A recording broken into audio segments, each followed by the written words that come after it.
आज के इस वीडियो लेक्चर में हम लोग IRC 37 2018 में, जो कि guidelines for the flexible pavement design की है, उसके अंतर्गत ट्रैफिक लोड क्या होता है, स्टैंडर्ड एक्सेल वेट क्या होते हैं और मैक्सिमम सेफ लोड ट्रक्स पे कितना होना चाहिए, जो कि मिनिस्ट्री ने नोटिफाई किया है, उसके बारे में स्टडी करेंगे। So let us start the traffic load. यदि कोई एक्सेल जो रोड पे चल रहा होता है तो वो stresses with in the payment layer generate करता है, और ये स्ट्रेसेस जो है वो एक परमानेंट स्ट्रेन, एक रिजिलियंट स्ट्रेन प्रोड्यूस करते हैं। जो परमानेंट स्ट्रेन होता है वो डिफॉर्मेशन जो परमानेंट स्ट्रेन के अंतर्गत होता है, वो डिफॉर्मेशन धीरे धीरे करके पेमेंट में आ जाता है। जो रिजिलियंट स्ट्रेन होता है वो अप्लाइड लोड जो जिसकी वजह से वो स्ट्रेन पैदा हो रहा है, वो लोड हट जाने के बाद में वो पुनः अपनी जगह पे आ जाता है, it rebound back. So traffic load axle passing axle passing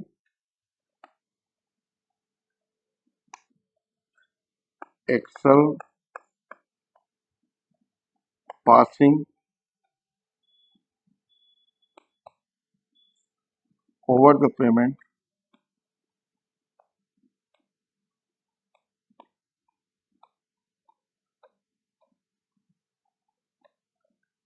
generates the stresses within the payment layer. Generates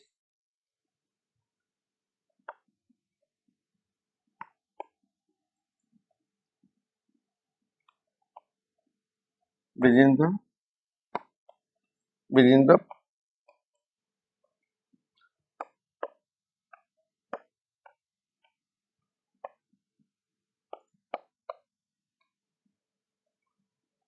that passes to the subgrade. जो भी स्ट्रेस इस पासिंग लोड व्हील की वजह से होगा, वो ultimately it has to bound by the subgrade, वो subgrade तक आएगा। ये जो within the limit of subgrade है तो ओके, अदरवाइज सबग्रेड को फेल करेगा। So payment layer stresses within the payment layer passes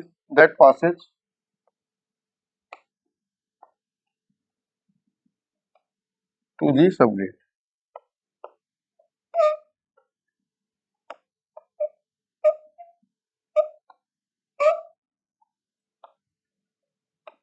वो जो स्ट्रेस प्रोड्यूस हुआ है, वो दो तरह के स्ट्रेन उसकी वजह से होंगे। एक होगा रिजिलियंट स्ट्रेन, जो कि अप्लाइड लोड के हट जाने के बाद बाउंड बैक हो जाता है। एक परमानेंट होगा जो डिफॉर्मेशन पेमेंट का परमानेंट हो जाता है। कोई लोड पास होगा, उसके दो तरह के होंगे, एक रिबाउंड हो जाएगा, उसका क्या कहते हैं पेमेंट, और उसमें कुछ पोर्शन रह जाएगा जिसे हम लोग परमानेंट स्ट्रेन के द्वारा डिफॉर्मेशन करते हैं। So the stresses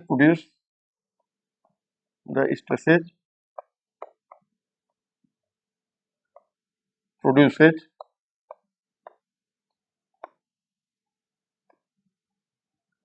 two kind of strains.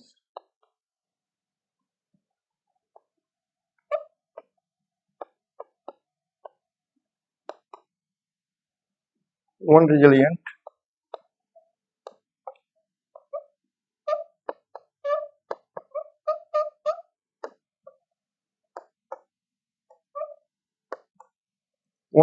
strain. One resilient strain we can see in the figure. This is a resilient strain.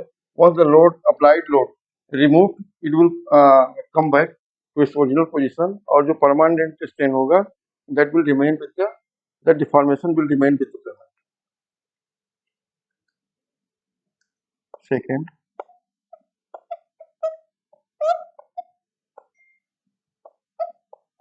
permanent strain.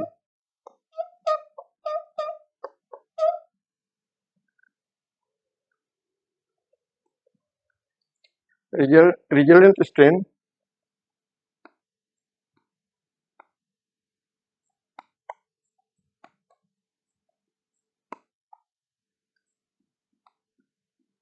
deform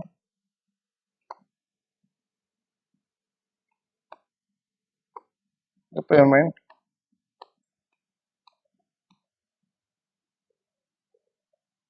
when the load is applied.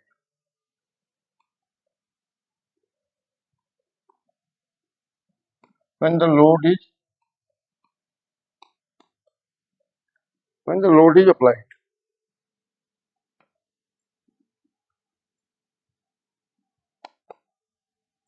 But rebound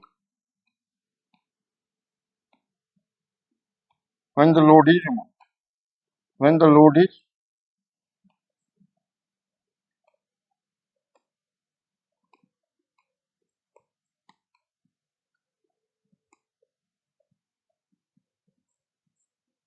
when the load is removed.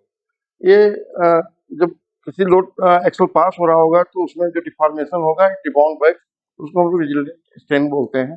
और जो permanent मतलब remains with the payment, the in case of permanent strain, जो deformation इन payment का होगा वो remains in the payment, मतलब जो deformation is permanent.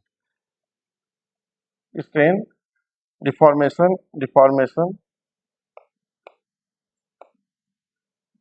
remains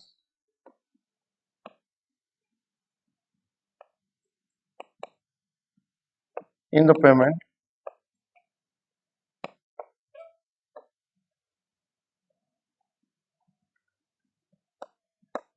Initially, it might help in compaction.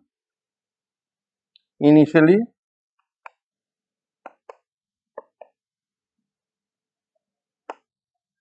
it may help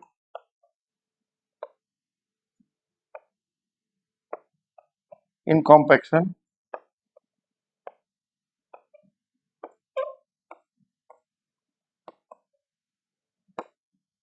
over time जब एक time pass हो जाएगा या उसका जो डिजाइन लोड है उससे एक्सीड हो जाएगा पेमेंट, तो it start deforming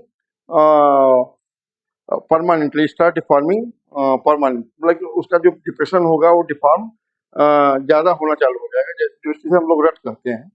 rutting of payment चालू हो जाता है। It starts deformation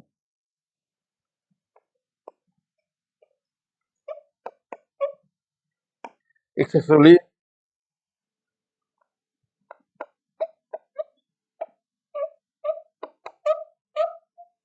really which is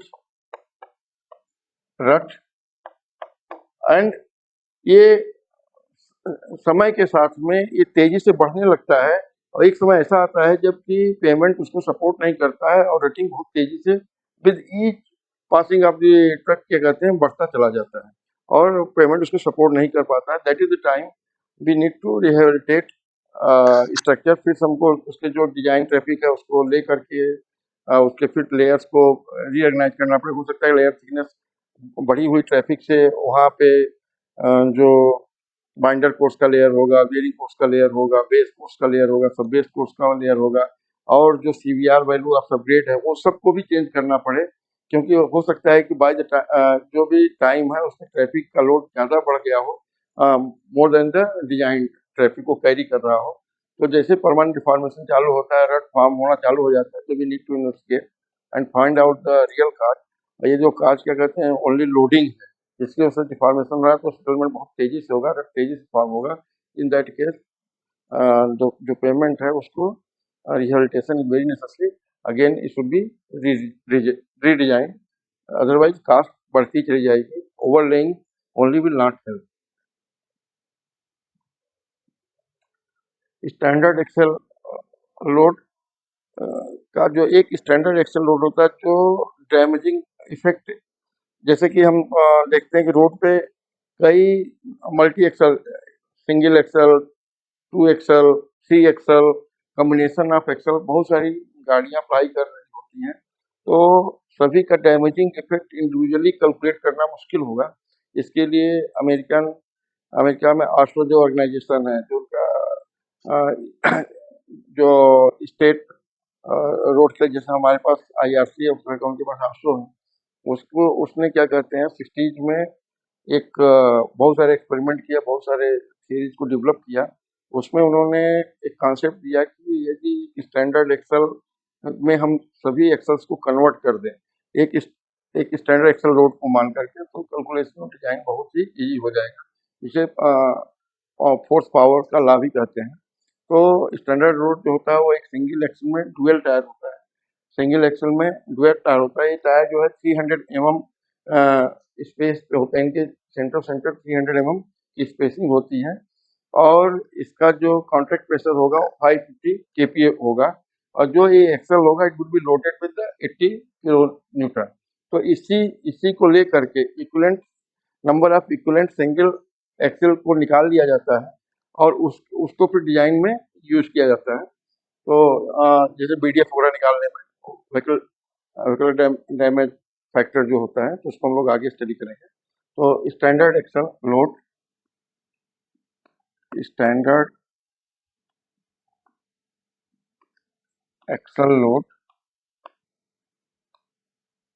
consists of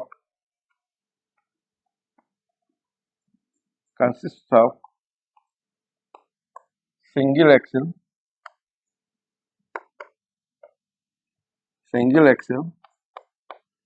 fitted with dual tire on either side, fitted with dual tire on both the side,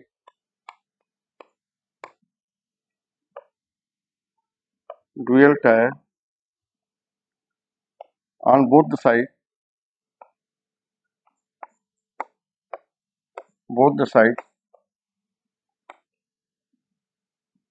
the dual tires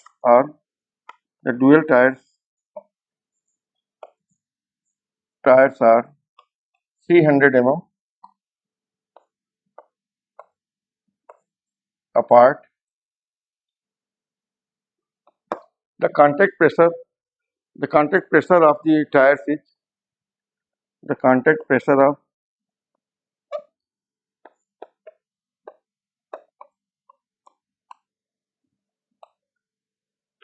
tire is 550 kilopascal kpm, and it is loaded with 80 kilonewton of load, and the axle is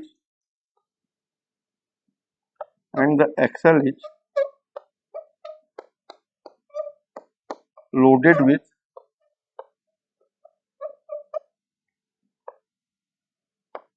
80 kilonewton load. So standard axle load जो होता है 80 kilo Newton का होता है, जो कि एक axle में जो डुअल टायर लगे रहते हैं, जिनके बीच में 300 mm का सेंटर डिस्टेंस होता है, और कॉन्टैक्ट प्रेशर 550 kPa होता है। तो इस स्टैंडर्ड एक्सल लोड को हम लोग equivalent axle equivalent standard axle में कन्वर्ट करते हैं विद फार्मूला, जिसे फोर्स पावर का फार्मूला कहते हैं, जिसमें एक्चुअल जो वेट आ रहा होता है, स्टैंडर्ड एक्सल वेट, मान लीजिए वो टेंडम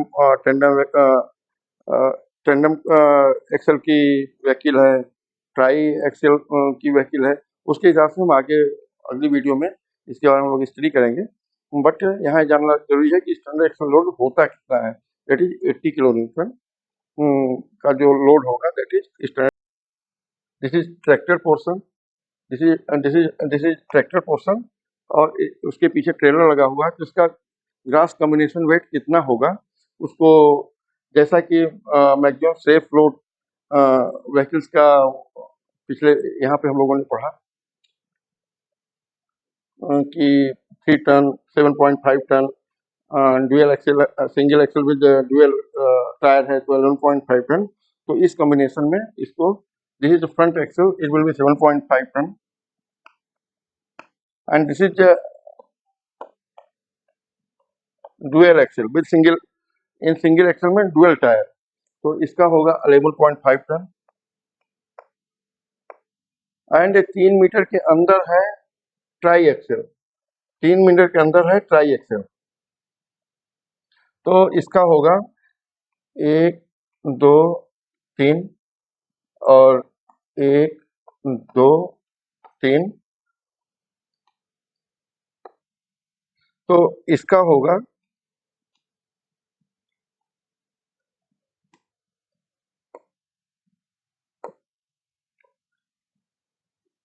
इसका होगा 27 टन।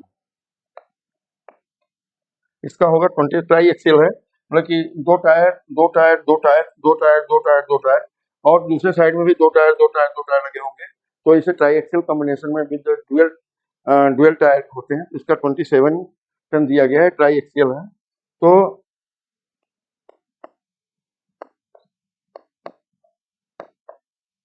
इसका पूरा ग्रास कॉम्बिनेशन वेट होगा 7.5 टन, 11.5 टन प्लस 27 टन। तो total this truck can carry 46 ton of load grass mill including the weight of the vehicle itself, so ये 46 टन का मैक्सिमम लोड कैरी कर सकती है।